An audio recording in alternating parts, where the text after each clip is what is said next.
Hello, this is another review. This one is one that I remember a lot about. It is Carrie.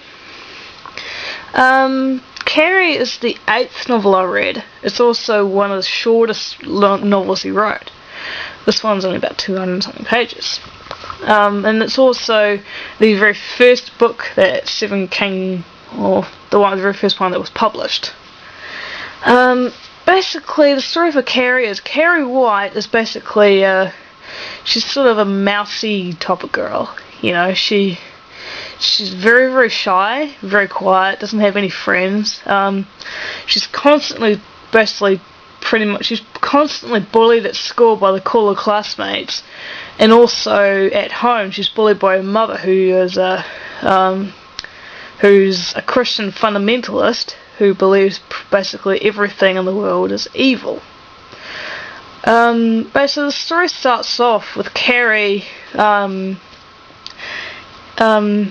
the gym shower and she has her first period at the late age of 17.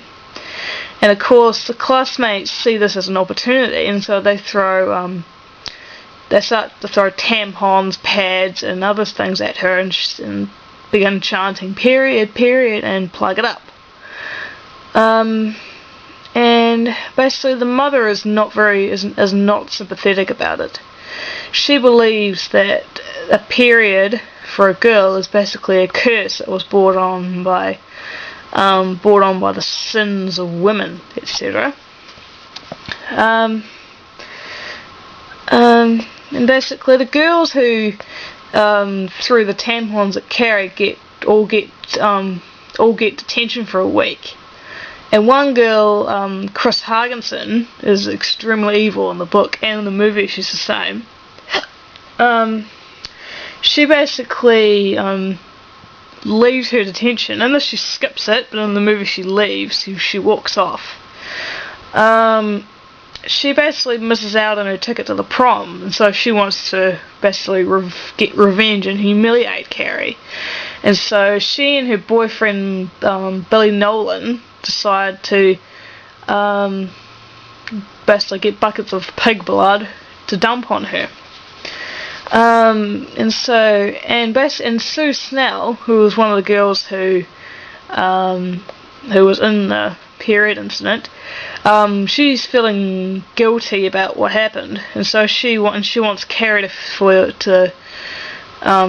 she wants to help Carrie out by getting her more into social situations. So she asks her boyfriend Tommy Ross to take her to the ball, which he does ask, and she says yes. And at their prom, Carrie is having basically a really fun time. She's having a really good time. Pretty much the only good time. The very first time she's had fun, and Tommy is getting more of a good connection with her. Basically, what happens later on is that the votes at the end for the king and queen are rigged for Carrie and Tommy to win. And when they go up on stage, here comes the pig blood. And basically, Carrie and Tommy both get soaked in pig blood. Carrie gets it the most. Which sends her in a rampage. She's had enough. The biggest humiliation she's ever had.